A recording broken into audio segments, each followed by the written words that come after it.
Is politics a deal breaker? Kind of. I think so. One thing about love and finding your person is compatibility. Politics, especially in 2024, can reflect your views on social justice, your views on gender, your views on economic prosperity, even how you look at race, immigration, all the things that people think are important on the ballot. That is, for many people, value driven. I am at a place where I can see that these sort of mismatched political views can be a deal breaker for many.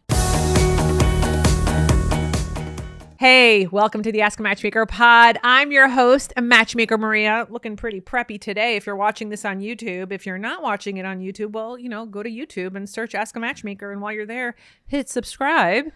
Anyway, as you know, if you are a subscriber of the podcast, we usually have episodes every Tuesday. But this Tuesday is actually election day. And I felt like, we should talk about politics. We should talk about how it affects dating. And it would be kind of silly to release this episode on that Tuesday when maybe it could have an impact 2 days before. So if you are listening to this now as it's come out, it is Sunday, November 3rd. I'm so happy to have you here. And I'm also so happy to have my co-host, Sam Santos. Yes, back again. Are you ready to talk about politics? I think we are. Yeah. We're going to do it. We're going to do it. All right. We're going to talk about love and politics. We're going to talk about how that affects not only relationships, but even friendships. Okay. Because there's a lot at stake. Mm-hmm. In any election, by the way, not just 2024. Yeah. Like every election, there's a lot of things happening that is even beyond the federal. It's in the local. What is your relationship with politics? Because I feel like we need to have a little bit of a foundation here. Yeah. So I'm not like what you would call super political. I have my beliefs, especially as a woman. Okay. So like for me, I don't know all the technical terms. When people start talking about like tariffs and things, I'm like, I couldn't miss me. I don't know what that is. Right. But like for me, rights of people means a lot to me. Okay. So that's where I'm at. So, when someone says that they are like fiscally conservative but socially liberal, and then they put fiscal in front of social, I'm like, that's a no for me. Are you registered to vote? Yes. Do you intend to vote on Tuesday? Absolutely. That's great. Yeah. I love that. Yeah. So I think that's excellent to hear that from you. I will tell you that I'm a little bit more political. Yeah. In the sense that I've interned for a former senator. Oh, wow. Yeah. Is he a former senator or is he in jail? What's going on with Menendez these days? Yeah, no, that's not the the only Menendez. brothers. I was like, what? Tell us more. Wow. Okay. Yeah. I interned for Senator Bob Menendez in New Jersey when I was in college. Okay. With State Senator Andrew Gurnardis, who's at the time we were both college students. And then we just followed our own paths. He became a state senator in Brooklyn and I became a professional matchmaker naturally. I also have a master's degree in global affairs. Okay. So like I know what tariffs mean. Yeah. And but also I like reading the news. Like that's like a hobby of mine. Mm-hmm. I think my husband and I would consider ourselves like political junkies. Okay. But I also really take voting seriously. Mm-hmm. So I think I'm on the side of the spectrum that's like researching ahead of time and trying to understand like who is on the ballot. Yeah. And I will tell you that this year, it's for me, most of my research actually has not, I know a lot about Kamala Harris and Donald Trump, but right now I've been really invested in my local board of education. Mm-hmm. Not only because I have kids, but because in the town that I live in, I live in a new town. Mm-hmm. And in the previous town that I lived in, our mayor never really got involved in board of education elections. And the people that were running for the board of education weren't really political. They were just parents who wanted to be involved in this capacity to make sure that our kids get an excellent education and that the teachers have the resources they need to do that. Okay. Right.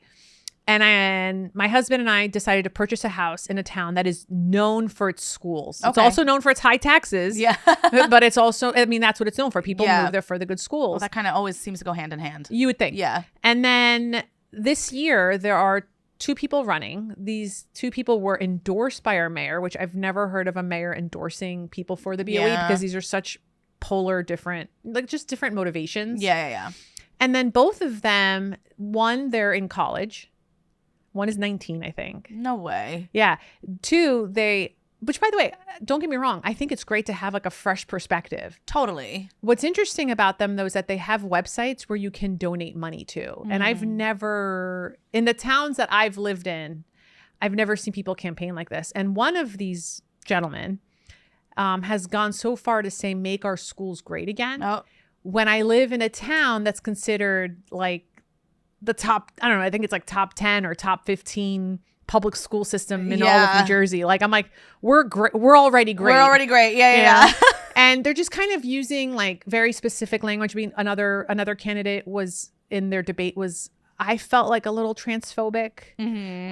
You know, he was saying things about like making the bathroom safe. And I'm like, what? What are you talking? Here like, we go. What are you talking? Like, how is this coming up? Like, so it just kind of, you know, and then, you know, there's the people that might want to ban books. So like, you know, just kind of, my husband and I, we want to make sure that our teachers are very supported so that my children get a world-class education.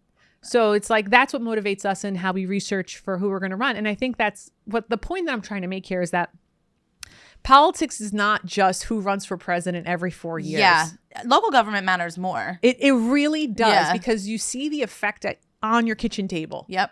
Right. And it's like, it's right there. And I think if you get into the practice of learning how politics will affect your life, regardless of your relationship with it, the better you are for it. Yeah. Right. 100%. I was with my mom yesterday and she was like, had a notebook. And she was like, have you looked through the book yet? You got in the mail? And she had like everything that's going to be on the ballot. And she had researched they send notebooks in New York? They send like a little book. I haven't checked my mail, but she was like, it's got to be in your mailbox. And like, she's like going to bring her notebook to like vote. So she knows like what everything is. And she wanted to research all the things on the ballot. I feel like my mom wasn't super political growing up, but now like in the last few years, she's like, no way. So no, I get that. I totally get that. So the one thing about when it comes to politics is, depending on what country you're in or what region you're in, it's going to affect, it could affect how moral values are seen, which just that alone could affect who you get to date and who you get to be friends with. Have you seen in your own personal experience politics affect, you know, dating or relationships or friendships? I would say like since like 2016, like Facebook and everyone putting their opinions out and things like that, like definitely there's people I don't speak to anymore. Really? Yeah. Like I just feel like, you know, who are these people? Like friends that I had that I grew up with and things like that. Like that, you know, we would meet up every now and then you see what they're saying. And it's like, I had no idea you felt this way. Or you were so, you know, anti like the LGBTQ community. You know, it's so strange to me, especially I grew up in New York City and I'm like, what are you talking about? You know, and just like the fear mongering and things like, you know, they're going to like ruin our kids. I'm like, what are you saying? Who? You know, like who are they? You know, it's, so yeah, I've definitely like not been, I've definitely cut people off that I just felt were being hateful. And as far as dating, I have to say most people I've dated have kind of fallen in line with the way that I feel. But like, you know, like maybe certain things they didn't, but it was never anything like socially that they were, you know, kind of on the other end of the spectrum with. I feel like I have both personal experience and professional experience managing this. So like, you know, I'm a professional matchmaker and I have to meet people for a living. And, you know, it's funny. I started my business in like 2009 and 2008, 2009, like around that period. And politics was not really talked about, I remember, in my office. Yeah. Right. And it was only until quite literally April 2015 when, you know, former President Trump came down that gold escalator where it became a thing. Yeah. And it was interesting to see how many of my clients, A, supported him, and then B, that they were the ones that were saying they also need to be a Trump supporter.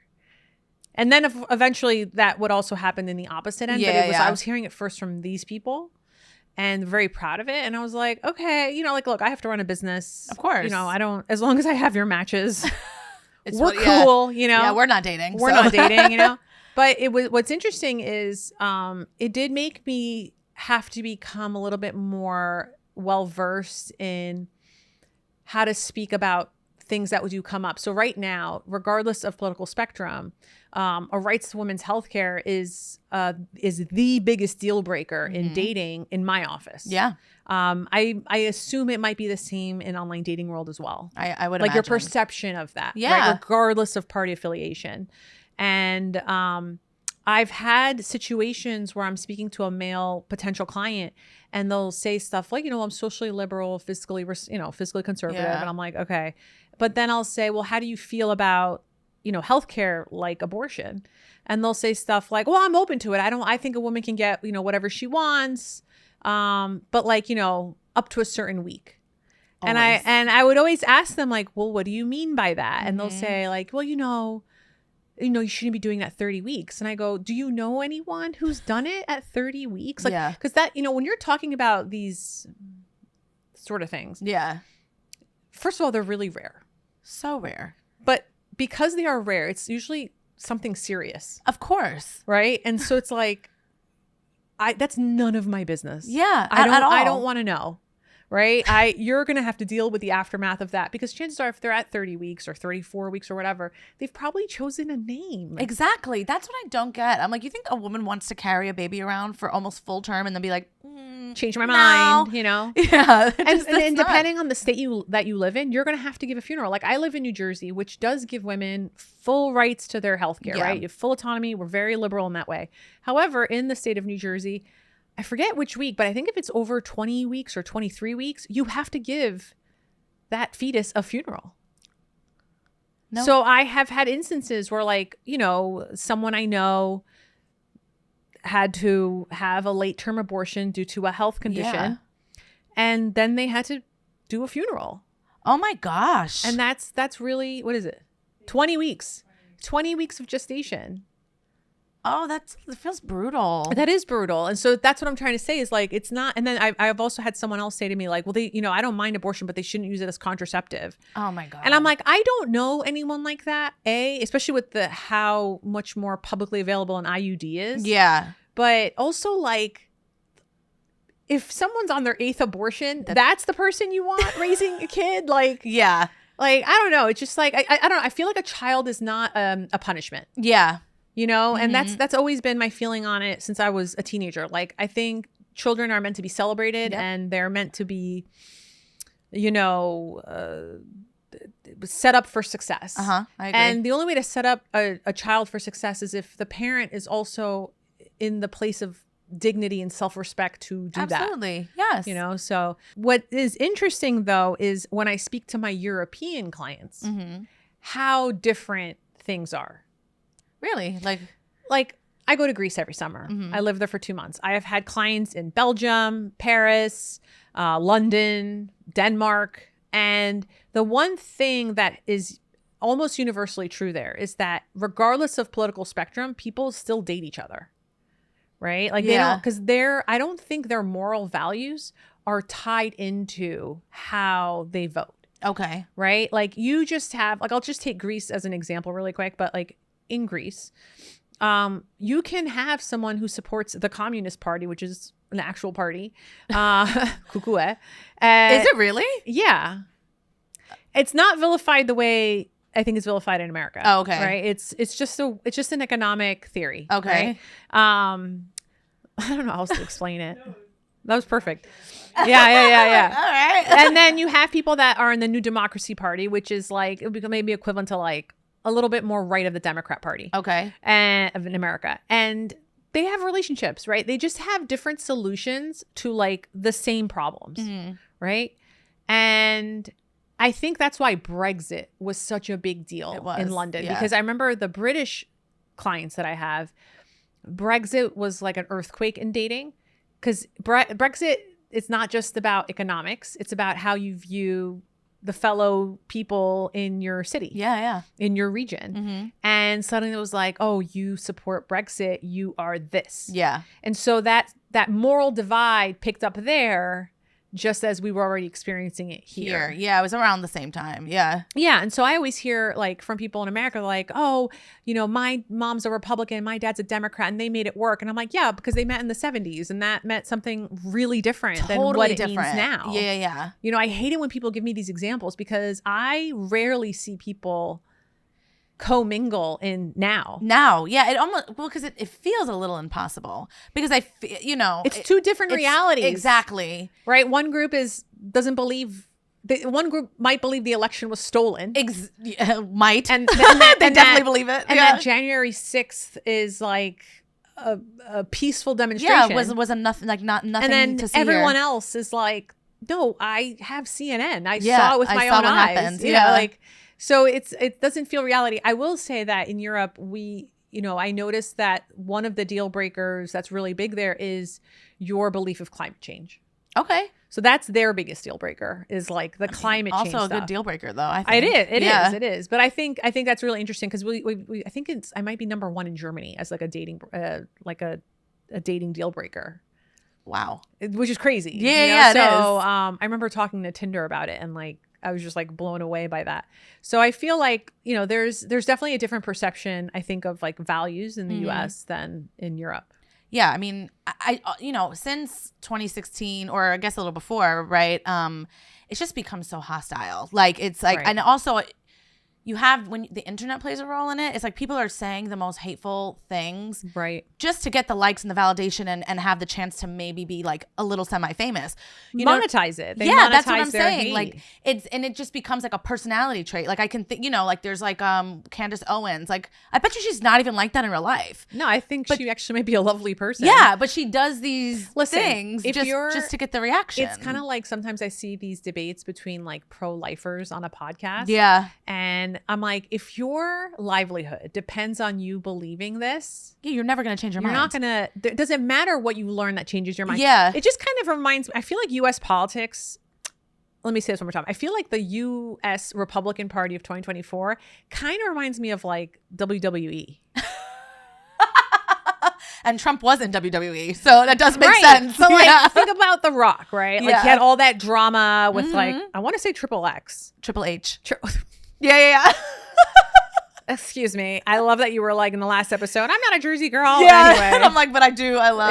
Yeah. So yeah, he had all this drama with Triple H, but I'm sure in real life they drink beers. They were great friends. They were great friends. And I feel like that's what it's like, the WWE. Like I'm pretty sure that Ted Cruz is like a pretty likable guy outside of a camera. Yeah. I don't know. Well, now I think they've created it's a vacuum. Yeah. Well, it's like, I also like, they've stood up for these beliefs and, they have like a little hateful undertones. And then the people that follow them are super hateful. Now they have to play to their audience. So now it's like, I'm hateful and you are too. And this is just what they are. Do you know who the third biggest fundraiser in the Republican Party is? No. It's Marjorie Taylor Greene. Ew. So why would you stop the hate and the divisiveness if it makes you this much money? Exactly. Like that doesn't make any sense. Which makes me sad. It is sad. It's sad because I know money's important. You need it to survive, but like to throw away. No. I mean, my favorite thing is I love watching. This is so stupid and nerdy. I like to watch the 2012 debate between Mitt Romney and Barack Obama. Yeah. Two men of the same generation. Who worked for blue states technically, right? And they had like a really like they did not agree on policy, but they agreed on the problems, right? And I think that's what it's come to, is that we can't even agree on what the problem is, exactly, right? Like there's one group of people who are so gung-ho about like drag queen shows. What are they talking about? And I'm like, is that a thing? Like, like there's guns in schools. Like there's other things happening that are real problems. Yeah. And I feel like that's what it is. And I got to say, and I'm going to say this now as a matchmaker, it is a disservice to the dating ecosystem that this has happened. Yeah. Because we are not supposed to be blue districts and red districts. We need to be more purple districts. When we're more purple, we don't have extremes. Right. And I'm not saying that these are equivalent. I'm not trying to do a false equivalence here, but there can be extreme fractions. 100%. Right? Yeah. And there's more. It is, if we can get to a place of purple, which I don't think will ever happen, but I used to think this. I hope so. But if we can get to a place where it's better for conflict resolution. 100%. Right? But we have to get away from the content that's monetizing off us being hateful and divisiveness and the fundraising that comes with that, right? Yeah. Like if Marjorie Taylor Greene says that, That's Jewish people are controlling the weather, Yeah. and then the next day she's made $30 million, like what? Yeah. that anti-Semitism is not going away. It's not going away. Yeah. And it's also like, I don't know how you can be a fan of somebody or that is deciding to never change their mind.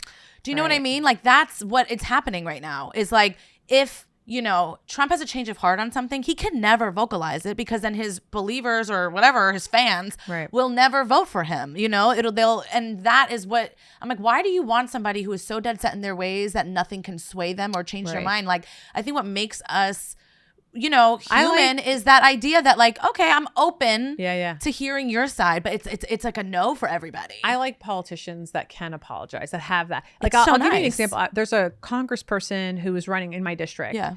Her name is Sue Altman. Mm-hmm. Sue Altman has said stuff in the past that she has apologized for. And she's like, I've grown since then. Here's what I think now. And I'm like, I actually like that in a person. That. Because it's like, oh, you can recognize when you're on the wrong course and then make new decisions to get on the better course. If you're so gung-ho on never apologizing, never accepting defeat, I just don't know how. Like, I would never have my kid do that. I want my kid to know that you acknowledge you did something wrong, you apologize, and then you do things to fix it. You cannot just continue on this course of like, no, it doesn't matter that I'm wrong. Yeah, I'm gonna keep thinking I'm just gonna keep pushing through. Like, you would never want that in in the child that you're raising. So I just anyway. I do want to say I have some predictions for this election. Okay. Do you have any predictions? I do. They're not great predictions. Oh, please, let's hear them. Who do you think is going to win the presidential election? I think that Trump's going to win. Really? I do. I think Kamala Harris is going to win. I hope she does. I think I might be just setting myself up for, like, oh, what a surprise. But because 2016, I couldn't sleep. I was so mad. When he won, I just didn't think it was going to happen. And I was like, there's just no way. And then it happened and I was so upset that I'm like, I just don't even want to get my hopes up. I will say, if he does win, I just want to say that one of my predictions is that he's not going to get more than 65 million votes. Okay. So even if he does win, it's because of the Electoral College. I think she's going to blow him away on the popular vote. Well, he's not going to admit that. Even if it happens. I'm just saying. He's going to be like, no, I still won. Listen, look, I will say what I said in 2016, okay? When Trump won in 2016, yes, I was sad, but I also believe that he'd be a president for all, similar to how George W. Bush, I felt, was a president to everyone. Like, I never felt like, because I'm a Democrat, he wasn't my president. He was my president. Different time, though. Yeah. I know it's a very different time. I'm never not going to acknowledge that. However, like I said in 2016, like, I really do hope that if Trump is president, that he understands that, I just wish he would tone down the rhetoric. Yes, exactly. I don't like feeling negative about my neighbors just because they believe in something that I don't agree with. Yeah. And what I mean by that is like that I just feel like some of the undertones are really racist or really sexist. Yeah. And I feel like if you support them, you might feel that way too. And if you tell me you don't, it's just like, I can't help but think that. For me, it's like whether you believe it or not, it's not enough for you to sway your opinion. So that makes me feel a little uncomfy. Because I'm really vocal about my political beliefs, my followers will reply to some of my posts. Yeah. And I want to read one to you because this actually has to do with voting, but not necessarily with politics. So she wrote, I just found out that and she is 26 female, boyfriends, who is 23 male, family are Trump supporters. And while my boyfriend is not, he plays the middle ground, going so far as to not voting. I am strongly liberal with a sense of justice. I always try to protect others and believe in action. I was really turned off by his stance on withdrawal and not engaging because it's easier. He did say that one of the reasons he loves me is because of my beliefs, but I don't know if I can reciprocate. Is this too big of a difference? And is it possible that it could be remedied? Now, I just have to say that this is, to me, and especially in how I responded to this, and you can find it on my feed if you follow me on you can find this on my feed if you follow me on Matchmaker Maria. But I decided to answer this on a values-driven side. So this has nothing to do with politics and like your value of understanding the responsibility of citizenry. Mm-hmm. Because when I was about to answer, I thought to myself, would I, as a Democrat, would I date a Trump supporter or would I date someone who doesn't vote? Mm-hmm. And I know this is going to sound weird to say it, but I would date a Trump supporter before a non-voter. Mm-hmm. Because that's how important to me voting is. Yeah. Well, the responsibility of voting. Like, Yeah. I'm sorry, this is like a major thing that women had to fight for. Yeah. People of color had to fight for. Absolutely. Like, you have a voice that's given to you, not just federally, but like locally. Mm-hmm. You know, as I said at the top of the episode. And I would be really turned off if I dated someone who had the ability to vote. Because listen, I was married to my husband before he became a U.S. citizen. Yeah. It's not a green card marriage. He was already living. He was already living in the States for 10 years before he met me. You tried to clear. I wasn't thinking that. I'm just saying. But he did get his citizenship in, I want to say 2021. Mm-hmm. So he didn't get to vote in the 2020 election. Yeah. And I can see how hard it is when you're not allowed to vote. Yeah. Right. And so there should be a lot of pride in participating. And when people say to me like, well, I just don't like the candidates. Well, if you don't vote, you will never have a voice on who gets to be the candidate. Yeah. And then that doesn't make any sense. I don't like the candidates. Well, one of them is going to be your president. So like, it doesn't matter whether you like them or not. You don't get to like opt out of them being your president. So, and like you said, as a woman, I'm so big. Whenever I'd had any friends been like, I don't really vote. Like women, I'm always like, don't even do that. Women lost their lives. Women fought for this. Like you have to vote.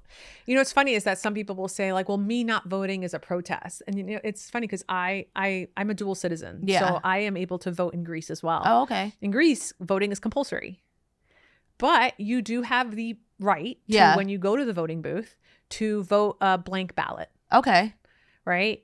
You not voting though is not blank. Like in America, not voting there's no blank ballot option, which would show that you're protesting. Yeah. It just shows that you are disengaged from the whole process. Exactly. Right. And so I think if you don't like who's running for president or you're apathetic, I still think if you're listening to this, show up to the polls anyway. If you are registered to vote, show up to the polls. Yeah. And then look at what your down ballot is instead. Mm-hmm. Like you can only, and by the way, you can show up and just not vote. Yeah. And at least that is recorded, that you showed up and you opted to not vote. Yep. Like that you opted to not press a button, because that will be recorded. Mm-hmm. And I think that's where I want to get to with this. You know, like I think citizenry is a big value. It's my value. If it's not your value, then it doesn't matter if he doesn't vote. Exactly. But this person who sent me that question, that was her value. Yeah. So it's like, yeah, you should be with someone who's compatible to you who votes. Yeah. But also like his parents being Trump supporters and then him just being like, I'm not gonna, it's like, well, are your parents gonna hold your hand at how do they know who you vote for? It's just such a weird thing to And not me. everybody votes like their parents. Exactly. That's so, you know, she should, I don't know. For me, it's a red flag regardless. Because why do you care so much about what your parents think about who you vote for? I think it's just weird. It's such a weird, that's your such vote a weird is thing. private. So if you're listening to this while in line at the at voting line, just remember your vote is private. Yeah, you don't even have to discuss it. Yeah, you don't have to tell anybody. You don't have to start a podcast episode talking about politics, risking those 1-star reviews from people who are like, "Stop talking." That's the one thing I hate about when I get ratings. They'll be like, "Stop talking about politics. This is about dating," and I'm like, politics affects dating. It does. It affects your life. Yeah. I'm sorry. There are people that are in relationships, that are in marriages, who you have to think about your access to healthcare should shit go wrong. Absolutely. Right? That is political. Yeah. You know, so it's like politics, they want everything to do with you. Yeah. Whether you participate or not. When some people are like, like I said, like I'm not super political in the way that I don't know all the terms, but like I'm definitely like to not be tuned in at all and just be like, I'm just going to opt out of this. I'm like, do you think it doesn't affect you at all? They're not opting out of you. Yeah. Your health insurance isn't opting out of you. Exactly. I don't get it at all. Anyway, that was our show. Please don't give us 1 star for talking about politics. We could be grown-ups. Yeah. It's okay to talk about these things. If you are listening to this before the election, I hope that this is providing you some comedic relief or something to think about as you're waiting to go cast your vote. Mm-hmm. I also hope that everything is going to be fine. Yeah. America will still be here on Wednesday. You know, maybe we get to a place of more purple one day. Yeah. That's my only hope. Yeah. Fingers crossed. Anyway, thank you so much for listening to the Ask a Matchmaker pod. Thank you again to our guest co-host, Sam Santos. Go follow her on Instagram. Yes, at Make Me Laugh Sam. And check out the show notes. There's tons of links there. You can join my database for matchmaking. You can come and do an Agape Intensive. You can pre-order my book. And of course, you can follow me on the socials. This is Matchmaker Maria. Be lovable, but more importantly, be likable. See you next week.